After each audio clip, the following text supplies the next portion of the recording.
동네 애들과 노는 아이를 한 동네 과수 노파가 보고 같이 저 자해라도 다녀온 듯한 젊은 여인에게 무심코 자, 동복, 너희가 꼭 죽은 자 오만이 닮았디. 왜 할 말은 얽힌 듣자 아이는 동물들과 놀던 것도 잊어버리고 일어섰다. 아이는 얼핏 너희의 얼굴을 생각해내려 하였으나 암만 해도 떠오르지 않았다. 집으로 뛰면서 아이는 저도 모르게 오마니 수없이 외웠다. 집들에서 이복 동생을 얻고 있는 누이를 발견하고 달려가 얼굴부터 들여다보았다. 너무나 엷은 입술이 지나치게 큰데 비겨 눈은 짭짭하니 작고 그 눈이 또 늘 몽롱히 흐려 있는 누이의 얼굴 9살 난 아이의 눈은 벌써 누이의 그런 얼굴 속에 기억에는 없으나 마음속으로 그렇게 그려오던 돌아간 어머니의 모습을 더듬어 떨리는 속으로 천천히 누이를 바라보았다. 참으로 오마니는 이 누이의 얼굴과 같았을까? 그러자 제법 어른처럼 갓난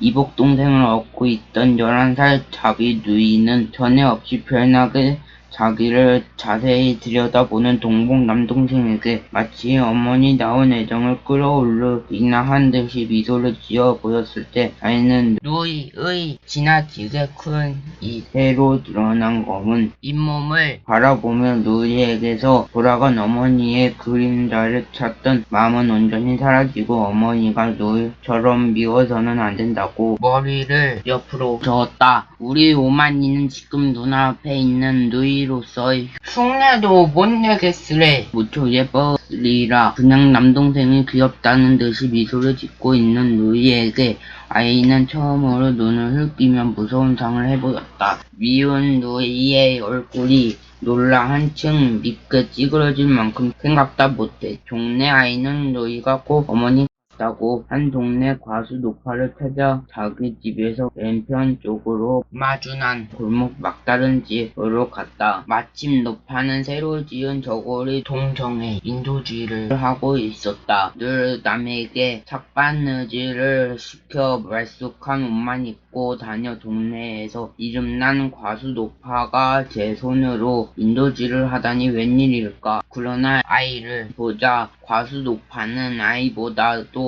더 의아스러운 듯한 눈치를 하면서 인도를 화로에 꽂는다. 아이는 곧 노파에게 아니 우리 오마니하고 우리 누이하고 같이 생겼단 말은 거짓말인디요? 했다. 노파는 더욱 수상하다는 듯이 아이를 바라보다가 그러나 남의 일에는 흥미 없다는 얼굴로 왜 닮았디? 했다. 아이는 떨리는 입술로 다시 아니 우리 오마니 입하고 누이 입하고 다르게 생기지 않았디요? 하고 열심히 물었다. 노파는 이번에는 화로에 꽂았던 인두를 뽑아 자기 입술에 가까이 갖다 대어 보고 나서 반만큼 세운 왼쪽 무릎 치마에 문대고는 일감을 잡으며 그저 그러고 봄은 다르던 것 같기도 하곤 했다. 아이는 인도질 하는 과수 노파의 손 가까이로 다가서며 퍼뜩 과수 노파의 손이 나이보다 젊고 고와 보인다는 생각을 하면서 우리 오마니 네 몸은 우리 누이 네 몸처럼 검지 않고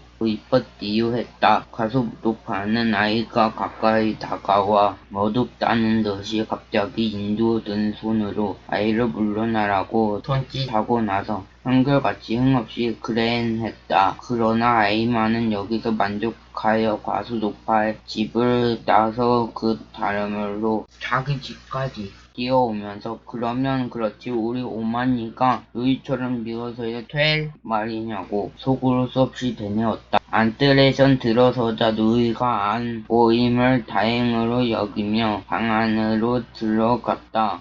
그리고 책상 앞으로 가 란도셀 속에서 산수책을 꺼냈다가 그 속에 인형을 발견하고 주춤 손을 거두었다. 누이가 기단색 헝겊을 모아 만들어준 상자를 같은 예쁜 각시 인형이었다. 그리고 아이가 언제나 란도셀 속에 넣어 가지고 다니는 인형이었다. 과목은 요일을 따라 바뀌었으나 항상 란도셀 속에 이 인형만은 변함없이 들어 있었다. 아이는 인형을 꺼내 들었다. 그러나 지금 아이는 이 인형을 여태까지 그렇게 예쁘던 얼굴이 루이의 얼굴이나처럼 미워짐을 어쩔 수 없었다. 곧 아이는 인형을 내다 버려야 한다는 걸 느꼈다. 그걸 품에 품고 밖으로 나섰다. 저녁 그늘이 내린 과수 노파가 사는 골목을 얼마 들어가다 아이는 주위에 사람 없는 곳을 살피고 나서 주머니에서 칼을 꺼냈다. 칼끝으로 땅을 파가지고 거기에다가 품속에 인형을 묻었다. 그러고는 그곳을 떠났다.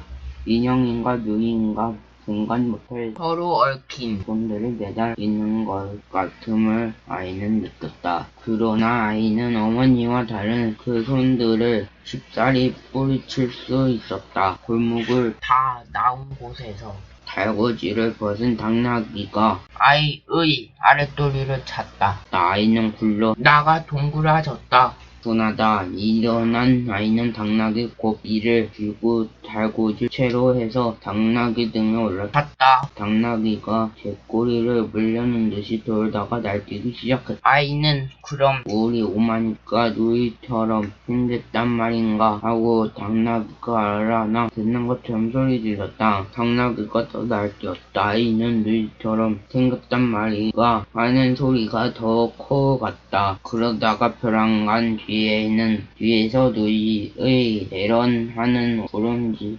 소리를 듣고 당나귀의 등에서 떨어지고 말았다. 땅에 떨어진 아이는 달리 하나를 약간 빈 채로 나자빠져 있었다. 누이가 분주히 달려왔다. 그러나 아이는 누이가 위에서 굽어보며 붙들어 일으키려는 것을 무지스럽게 손으로 뿌리치고는 혼자 벌떡 일어나 빈 다리를 예사롭게 돌려 집으로 돌아왔다. 갓난 이복 동생을 업어주는 것이 학교 다녀온 뒤에 나날의 일과가 되어 있는 루이가 하루는 아이의 거동에서 자길거리고 있다는 것을 눈치채고는 그런 동생을 기쁘게 해주려는 듯이 어부네를 불구짝 돌려대더니 꼬집기 시작했다. 물론 누이의 손은 힘껏 꼬집는 신용만 했고 그럴 적마다 그 작은 눈을 흉주는 듯이 끔쩍끔쩍하였지만 결국은 애가 울지 않을 정도로 조심하면서 꼬집어대는 것이었다. 사실 즐거운 누이의 그만 애를 피는 의붓 어머니에게 슬그머니 불평 같은 것이 가고 누이에게는 동정이 갔던 아이였다. 그러나 이날 아이는 자기를 기껏게나 해주려는 듯이 이복 동생이 볼기짝을 힘껏 꼬집는 신용을 하는 누이에게 재밌다는 생각을 일기는커녕 도리어 믿고 실눈을 끔적일 적마다 흉하게만 여겨졌다. 아이는 문득 누이를 혼내어 줄 배교가 생각났다. 그는 날렵하게 달려가 이복 동생의 볼기짝을 진짜로 꼬집어댔다. 그리고 업힌 애가 울음을 터뜨리는 걸 보고야 꼬집기를 멈추고 골목에서 뛰어가 숨었다. 이제 턱이 받은 의붓 할머니가 달려나와 왜 애를 그렇게 갑자기 울리느냐고 누이를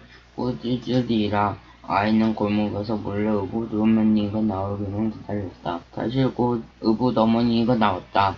그러고는 또 어김없이 누이를 내려다보면서 애를 왜 그렇게 갑자기 울리니 했다. 아이는 재미나 하는 장난스러운 미소를 떠올렸다. 그러나 다음 순간 아이는 누이의 대답이 어떨까 하는 생각이 들면서 이번에는 저도 모르게 미소가 걷히고 귀가 기울어졌다. 그렇게 자기들에게 모르게 굴지는 않는다고 생각되면서 어딘가 어렵고 두렵게만 여겨지는 의붓 어머니에게 겁난 누이가 그만 자기가 꼬집어서 운다고 바로 이르기나 하면 어쩌나. 그러나 누이는 의붓 어머니가 어렵고 힘들고 두렵게 생각되지도 않는지 대담스레 고개를 들고 아마 내 등을 빨다가 울 땐 배가 고파 그런가 봐요 하지 않는가. 기묘한 거짓말을 잘 돌려댄다. 그러나 지금 대담하게 의붓 어머니에게 거짓말을 하여 자기를 감싸주는 누이에게서 어머니의 애정 같은 것이 풍겨오는 듯함을 느끼자 아이는 우리 어머니가 누이 같지는 않았다고 속으로 부르짖며 숨었던 골목에서 나와 의붓어머니에게 걸어갔다. 그러고는 난 또 애를 얻고 어디 넘어지지나 않았나 했군 하면서 너희의 등에서 어른애를 풀어내고 있는 의붓 어머니에게 아이도 이번에는 겁내지 않고 이제 내가 애 엉덩이를 꼬집었시오 했다. 아이는 옥수수를 좋아했다. 옥수수를 줄줄이 다음 뜯어먹는 것 참 재밌었다. 알이 배우고 곧은 가루는 엄지손가락 쪽의 손바닥으로 되도록 여러 알을 한꺼번에 눌러 밀어 얼마나 많이 든 쌍둥이를 떼낼 수 있나 누이와 내기를 하기도 했었다. 물론 아이는 이 내기에서 누이한테 느려졌다. 누이는 둘이 꽂지 않은 옥수수를 가지고도 꽤는 잘 여러 알 붙은 쌍둥이를 떼내고도 했다. 그렇게 떼낸 쌍둥이를 누이가 손바닥에 놓아내며 아이는 맛있게 그걸 집어먹기도 했다. 그러나 이날 아이는 누이가 우리 누가 만일 쌍둥이를 만드나 내기할까 하는 것을 단박에 싫어해버렸다. 누이는 혼자 아이로서는 엄두도 못 내긴 쌍둥이를 떼냈다. 아이는 일부러 죽이고 게 생긴 옥수수 자루인데도 쌍둥이를 떼내지 않고 알알이 뜯어먹고만 있었다. 누이는 금방 뜯어낸 쌍둥이를 아이에게 내주었다. 그러나 아이는 거칠게 싫어하고 머리를 도리질하고 말았다. 누이가 새로 더 긴 쌍둥이를 뜯어내서는 다시 아이에게 내밀었다. 그러나 누이가 마치 어머니나처럼 국정마다 도리어 돌아간 어머니가 누이와 같지 않다는 생각으로 해서 더 누이에게 냉정할 수 있는 아이는 내민 누이의 손을 쳐 쌍둥이를 떨궈 버리고 말았다. 그러던 어떤 날 저녁 어둑어둑한 속에서 아이가 하늘의 별을 세며 별은 흡사 땅 위에 있을 것 같다고 생각하고 있는데 누이가 조심스레 걸어오더니 어둑한 속에서도 분명한 옥수수 한 자루를 치마폭 밑에서 꺼내어 이 아이에게 쥐어주었다. 그러나 아이는 그것을 먹어볼 생각도 않고 그냥 뜸을 항아리 있는 대로 그 속에 떨구듯 넣어버렸다. 아이는 또 땅바닥에 갖가지지도 같은 금을 그으며 놀기를 잘했다. 바다를 모르는 아이는 바다가 아닌 대동강을 여러 개 그리고 산으로는 모란봉을 몇 개고 그리곤 했다. 그러다가 동무가 있으면 땅 따먹기도 했다. 상대편의 말을 마치고 뼘을 재어 구름이 뛰어오르는 듯한 땅과 무성한 나무 같은 땅을 만드는 게 재미있었다. 그날도 아이는 옆집 애와 길가에서 땅 따먹기를 하고 있었다. 옆집 애를 땅한테 아이는 땅에 거의 잠식당하고 있었다. 한쪽 금에 붙어 꼭 반달처럼 생긴 땅과 거기에 붙은 한 뼘 남짓한 땅이 남았을 뿐이었다. 그것마저 옆집 애가 새로 말을 마치고 한 뼘 재먹은 뒤에는 반달에 붙은 땅을 또 줄었다. 이번에는 아이가 칠 차례였다. 옆집 애가 말을 놓았다. 그것은 아이의 반달 땅끝에 한껏 먼 곳이었다. 그러나 아이는 귀엽고 반달 끝에다 자기의 말을 놓았다. 옆집에는 아이의 반달 땅에 달린 다른 나머지 땅에서가 자기의 말에 제일 가까운데 왜 하필 반달 끝에서 치려는지 이상히 여기는 눈치였다. 사실 어머니의 아이의 어디까지나 반달 끝에다 한 뼘 마음껏 둘러 재어 동그라미를 그어 놓았으면 얼마나 아름다울지 모르겠다는 계획을 옆집에는 알 턱 없었다. 아이는 반달 끝에서 옆집의 말까지의 길을 닦았다. 이번에는 꼭 맞춰 이 반달 위에 무지개 같은 동그라미를 그어 놓으리라. 아이의 입은 꼭 다물어지고 눈은 빛났다. 뒤이어 아이는 옆집의 말을 거누어 엄지손가락에 버텼던 장가락을 튕겼다. 그러나 아이의 장가락 손톱에 맞은 말은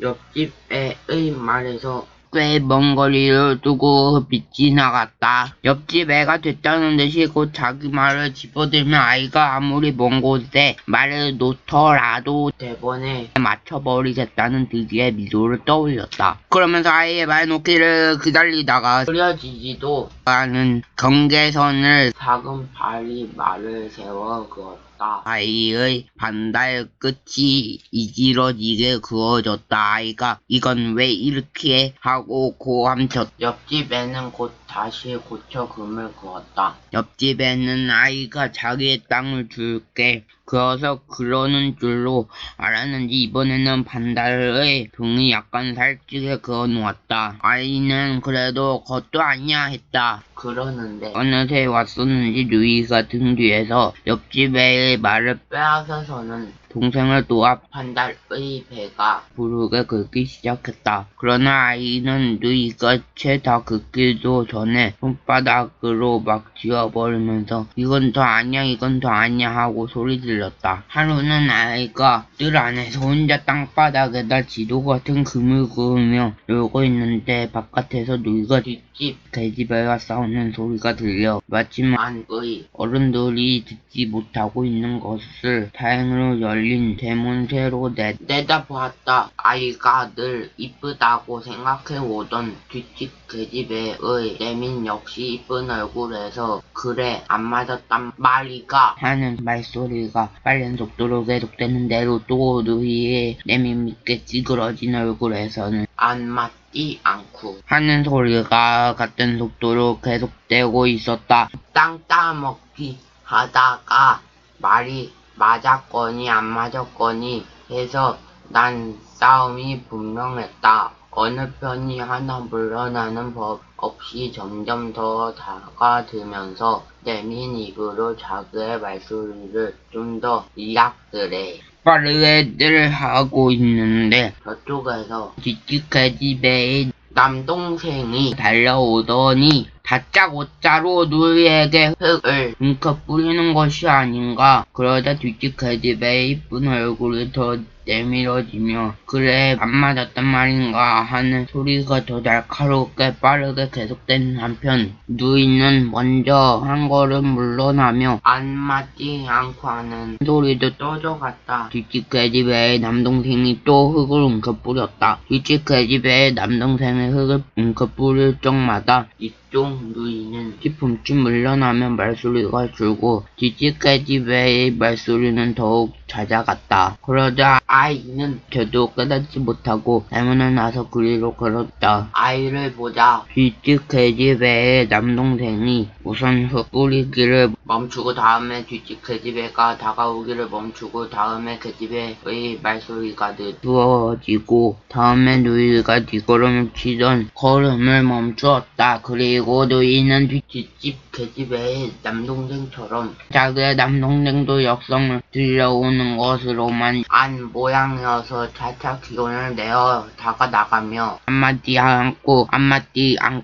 하는 소리를 점점 빨리 회복하고 있었다. 거기 따라 뒷집 계집애는 도로 물러나며 점차 그래 안 맞았단 말인가 하는 소리를 늦추고 있고 뒷집 계집애의 남동생도 남옆으로 아이를 피하고 있었다. 그러나 아이는 싸움터로 가까이 가자 누이의 흥분된 얼굴이 전에 없이 더 흉하게 느껴지면서 어디 어머니가 저래서야 될 말이냐는 생각에 냉연하게 그곳을 지나쳐 버리고 말았다. 그리고 등 뒤로 도로 빨라지는 뒷집 계집애의 말소리와 급작스레 떠가는 누이의 말소리를 들으면서도 아이는 누이보다 이쁜 뒷집 계집애가 싸우는 게 옳다고 생각하며 저만큼 골목 어귀에서 여물을 먹고 있는 당나귀에게로 걸어갔다. 14살 소년이 된 아이는 뒷집 계집애보다 더 이쁜 소녀와 알게 되었다. 검고 맑고 깊은 눈하며 깨끗하고 건강한 볼 그리고 약간 노란 듯한 머리카락에서 풍기는 숱한 향기 아이는 소녀와 함께 있으면서 그 맑은 눈과 건강한 볼과 머리카락 향기에 온전히 홀린 마음으로 그네를 바라보기만 하면 그만이었다. 그러나 소녀편에서는 차차 말없이 자기를 쳐다보게만 하는 아이의 마음 한구석으로 어떤 부족감을 느끼는 듯했다. 하루는 아이와 소녀는 모란봉 뒤 한 언덕에 대동강을 등지고 나란히 앉아있었다. 언덕 앞 연보랏빛 하늘에는 희고 산뜻한 구름이 빛나며 떠가고 있었다. 아이가 구름에 들었던 눈을 소녀에게 돌렸다. 그러고는 소녀의 얼굴을 언제까지나 들여다보기 시작했다. 소녀의 맑은 눈에도 연보랏빛 하늘이 가득 차 있었다. 이제 구름도 피어나리라. 그러나 이때 소녀는 또 자기만 말끄러미 바라보고 있는 아이에게 느껴지는 어떤 부족감을 못 참겠다는 듯한 기색을 떠올렸는가 하면 아이의 어깨를 끌어당기면서 어느새 자기의 입술을 아이의 입에다 갖다 대고 비비었다. 아이는 저도 모르게 피하는 자세를 취하였으나 서로 입술을 비비고 난 뒤에야 소녀에게서 물러났다. 벌떡 일어났다. 그리고 아이는 거친 숨을 쉬면서 상그대에 있는 소녀를 내려다 보았다. 이미 소녀는 아이에게 결코 아름다운 소녀는 아니었다. 얼마나 추접스러운 눈인가. 이 소녀도 어머니가 아니라는 생각이 불현듯 떠올랐다. 아이는 소녀에게서 돌아섰다. 소녀는 실망과 멸시로 찬 아이의 기색을 느끼며 아이를 붙들려 했으나 아이는 쉽게 그네를 뿌리치고 무성한 여름의 언덕길을 뛰어내릴 수 있었다. 별이 별나게 많은 첫 가을 밤이었다. 아이는 전에 땅 위에 이슬 같지만 느껴지던 별이 오늘 밤엔 그 어느 하나가 꼭 어머니일 것 같은 생각이 들어 수많은 별을 뒤지고 있었다. 그러나 아이는 옷 안에서 누구를 꼬집는 듯한 아버지의 음성을 정신을 깨치고 말았다. 아이는 다시 하늘로 눈을 부었으나 아이는 어느 별 하나가 어머니라는 환상을 붙들 수는 없었다. 아쉬웠다. 다시 아버지의 누구를 꾸짖는 듯한 음성이 들려 나왔다. 아이는 아쉬운 마음으로 아버지의 음성이 들려오는 창 가까이로 갔다. 안에서는 아버지가 두 번 다시 그럴 눈치만 뱉단 봐라. 죽여 없애고 말 테니 꼭대기 피도 안 마른 년이 누굴 망신시키려고 하는 품이 누이 때문에 여간 노한 게 아닌 것 같았다. 초만 일에는 노하는 일이 없는 아버지가 이렇도록 노함에 심상치 않은 일이 일어났음에 틀림없었다. 의붓 어머니의 조심스러운 음성으로 좌우간 그 편 집안을 알아보시고래 하는 말이 들려 나왔다. 이어서 여전히 아버지의 알아보긴 뒷부를 알아봐 하는 노기찬 성을 뒤따랐다. 이번에는 누이의 나직이 떨리는 음성이 한번 동무의 오래 비야요했다. 이젠 학교 그만둬라 하는 아버지의 고함에 누이 아닌 아이가 등골이 서늘해짐을 느꼈다. 그러면서 얼마 전에 누이가 호리호리한 피에 흰 얼굴을 한 청년과 과수 노파가 살고 있는 골목 안에서 마주 서 있는 것을 본 일이 생각났다. 그때 누이는 청년이 한반 동무의 오빠인데 심부름을 왔었다고 변명하듯 말했고 아이는 아이대로 그저 모른 체하고 있었으나 속으로는 누이 같은 여자와 좋아하는 청년의 마음을 정말 모르겠다고 생각했었다. 그 청년과 누이가 만나는 것을 집안에서도 알았음에 틀림없었다. 지금 안에서 부어머니인 낮이나 힘이 든 음성으로 너 또 웬 성냥 장난인가 하는 것만은 이제는 유치원에 다니게 된 이복동생을 꼬집는 소리리라. 요사이 차차 의붓 어머니가 어렵고 두렵기만 한 게 아니고 진정으로 자기네를 골고루 위해 주고 있다는 것을 깨닫게 된 아이는 동복인 누이의 일로 의붓 어머니를 걱정시키는 것이 아버지에게보다 더 안 됐다고 생각됐다. 다시 의붓 어머니의 조심성 있고 은근한 음성으로 너도 생각이 있겠지만 이제 내게 잘못이라도 생기면 땅속에 있는 너의 어머니한테 어떻게 내가 낯을 들겠니? 자 이제 내 방으로 건너가그라 하매 아이는 이번에는 의붓 어머니의 애정에 얼굴이 달아오르면서 정말 누이가 돌아간 어머니까지 들추어내게 하는 일을 저질렀다가는 용서 안 한다고 절로 주먹이 쥐어졌다. 어디서 스며오르듯 누이의 흐느끼는 소리가 들려왔다. 두 번 다시 그런 일만 있었단 봐라. 소매로 묶어서 강물에 집어넣고 말지 않나 하는 아버지의 야간 노염은 풀렸으나 아직 엄한 음성의 아이는 이번에는 또 밤바람과 함께 온몸을 한번 부르르 떨었다. 꽤 쌀쌀한 어떤 날 밤이었다. 의붓 어머니가 아버지의 애걸하다시피 하여 학교만은 그냥 다니게 된 누이 보고 아이가 우리 산모가 했다. 누이는 먼저 뜻하지 않았던 일에 놀란 듯 흐린 눈을 크게 떠보이고 나서 곧 아이를 따라 나섰다. 밖은 조각달이 달려있었다. 그리고 수많은 배들이 빛나고 있었다. 싸늘한 바람이 불어왔다. 바람이 불어올 적마다 별들은 빛난 닭이보다 떨고 있는 것만 같았다. 아이는 앞서 대동강 쪽으로 난 길을 접어들었다. 누이는 그저 아이를 따랐다. 어둑한 속에서도 이제 누이를 놀래어 주리라는 계획 때문에 아이의 얼굴은 미소가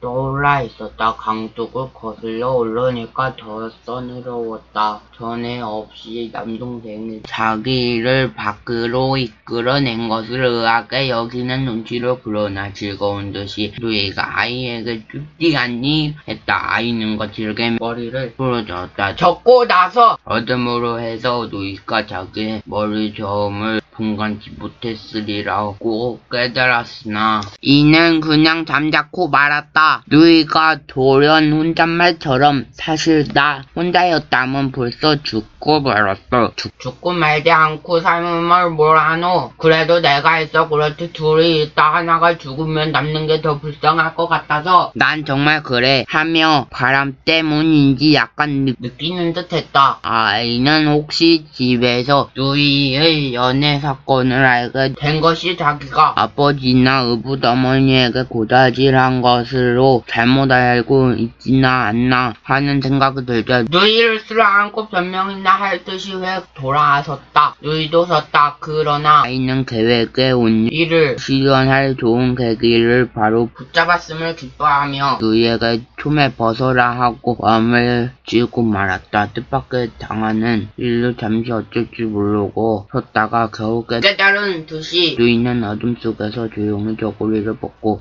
어깨치마를 머리 위로 벗어냈다. 아이가 치마를 빼앗아 땅에 길게 떴다. 그리고 아이는 아버지처럼 엄하게 가로놓으라 했다. 누이는 또 곧 순순히 하라는 대로 했다. 그러나 아이는 치마로 누이를 묶어 강물에 집어넣는 차례에 이르러서는 자기의 하는 일이면 누이가 죽는 한이 있더라도 아무한 거 없이 도리어 어머니다운 애정으로 따라할 것만 같은 생각이 들며 누이가 돌아간 어머니와 같은 애정을 베풀어서는 안 된다고 치마 위에 이미 죽은 듯이 누워있는 누이를 그대로 남겨둔 채 돌아서 그곳을 떠나고 말았다. 누이는 시내 어떤 실업가 막내 아들을 쳐 작달만한 키에 얼굴이 검푸른 누이의 한반 동무에 오빠야 하는 청년과는 비도 안 한 남자와 아무 불평 없이 혼약을 맺었다. 그러고 나서 얼마 안 되어 결혼하는 날 누이는 가만 누이가 앞에서 외국 어머니의 발을 붙잡고는 울더니나 슬프게 울었다. 아이는 골목에 몸을 숨기고 있었다. 누이는 동네 아낙네들이 떼어놓는 대로 가마에 오르기 전에 젖은 얼굴을 들었다. 자기를 찾고 있음에 틀림없다고 생각하면서도 아이는 그냥 몸을 숨기고 있었다.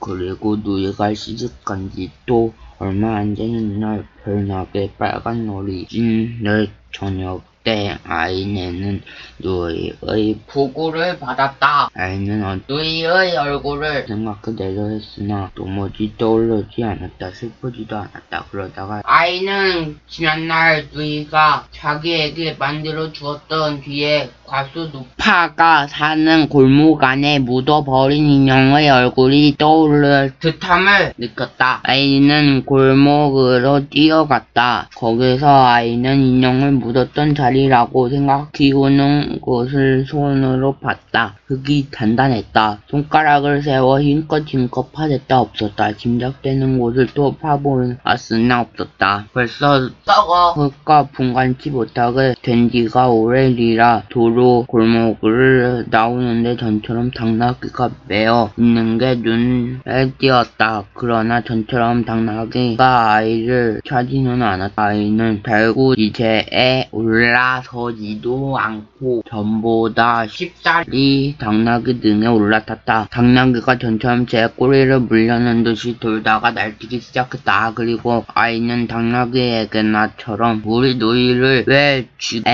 왜 쥐엔 하고 소리 질렀다. 당나귀가 더 날뛰었다. 당나귀가 날뛸수록 아이의 왜 쥐엔 하는 지름소리가 더 커 갔다. 그러다가 아이는 문득 골목 밖에서 누이의 대련하는 부르짖음을 들은 걸로 착각하면서 불어 당나귀 등에서 떨어져 굴렀다. 이번에는 어느 쪽 다리도 삐지 않았다. 그러나 아이의 눈에는 눈물이 괴었다. 어느새 어두워지는 하늘의 별이 돋아났다가 눈물된 아이의 눈에 내려왔다. 아이는 조금 자기의 오른쪽 눈에 내려온 별이 돌아간 어머니라고 느끼면서 그럼 왼쪽 눈에 내려온 별은 죽은 누이가 아니냐는 생각에 미치자 아무래도 누이가 어머니와 같은 아름다운 별이 되어서는 안 된다고 머리를 엎어 저으며 눈을 감아 눈 속의 별을 내몰았다.